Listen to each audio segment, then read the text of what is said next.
Hi, this is the video for Daf Tzadi Aleph, page 91 of Masechet Ketubot. I am Joshua Kulp. This is Daf Shevui. Last week's video, I began to talk about the Ketubot Benin Dichrin case, which again, to remind ourselves, is the guarantee that sons will inherit their mother's ketubah, even if the mother dies before the father does. If the mother dies after, then it's not a problem because the son will inherit directly dioraita, according to biblical law, from his mother. But if the mother dies before, then the money would go originally first, when she dies, that money would go to her husband, or would more accurately stay with her husband, and when the husband dies, it would go to her sons and not be split evenly with all of her sons. Now, as I ended my video last week, and I spoke about this being a Near Eastern law that we find in many ancient Near Eastern law codes, such as the Code of Hammurabi, the law codes of Eshnuna, and other such ancient Near Eastern codes that originate thousands of years before the rabbis. But the rabbis have several particular slants or problems, we might say, with this Near Eastern legal heritage. The first thing is that in a certain sense, it contradicts the Torah. The Torah, at least as the way the rabbis read it, says that inheritance goes from father to son, and all of the sons, leaving aside the issue of the firstborn, will equally inherit their father's estate when he dies. And the laws, at least as the rabbis read them, are quite strict. Fathers are not allowed to intervene in those laws. They can give away their money when they're alive, but once they die, the Bible, the Torah law, demands the equal division of their father's estate. So one of the problems that comes up a couple times in this Masechet with the Ketubot Benin Dichrin Takana, enactment, if you will, is that it circumvents Torah-itic law. The Mishnah on Tzadi Aleph finds a workaround for that and says that there has to be an extra dinar left over in the father's estate after the ketubot of the mothers have been given out to the sons. That dinar would be divided equally, and then the sons would take the rest of their mother's estate. Now, that is only symbolic. The dugma, the example I brought last week, let's say one ketubah is worth 10,000 and another ketubah is worth 200, and there's 1,201 dinar. So the sons of one mother will get 10,000.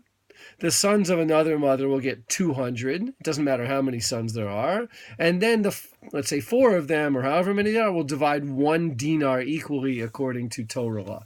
You can see here that really what we're doing is we're giving out the mother's ketubot and then sort of symbolically enacting the Torah-itic law. The other thing that's interesting here, and there's this long sugya about what if one wife dies while the husband is alive and one wife dies after his death. The children of the wife that die after the wife that dies after the husband dies will inherit their mother's ketubah directly from their mother, which is the biblical line. Boys inherit their mothers.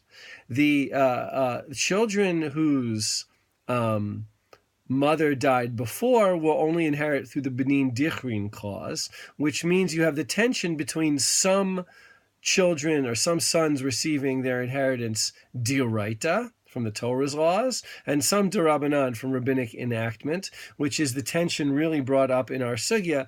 Fairness would dictate that it really doesn't matter what order everybody dies. Fairness would say either sons always get their mother's ketubot or they never have such a guarantee. But fairness is not the only criteria that works in these sugyot. Sometimes they work more on the technical side of how do the laws actually work and how do we weave our way around rabbinic and Torahitic and biblical law. The other thing I want to note is that in ancient Near Eastern law, it didn't matter whether they were sons or daughters. And for the rabbis, only the sons inherit. It's Ketubot benin dichrin, male children. Now that is an echo of the rabbinic reading of inheritance laws in general. And we do see some sort of interplay where the rabbis seem to be taking this corpus of ancient Near Eastern law and making it at least a little bit more similar to their biblical laws, in which boys inherit, sons inherit, and daughters do not inherit, at least not if sons are present. So that are some of the complications that the rabbis have with these laws. I think that they're working through them in these sugiot.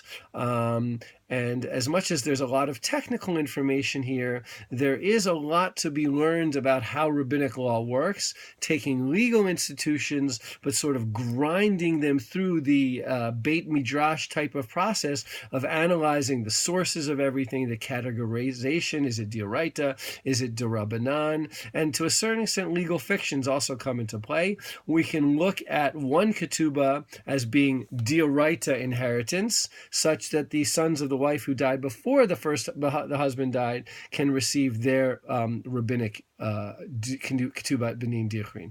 I know it's a complicated sugya, but Jason Rogoff and I are writing it up for our forthcoming Reconstructing the Talmud Volume 2.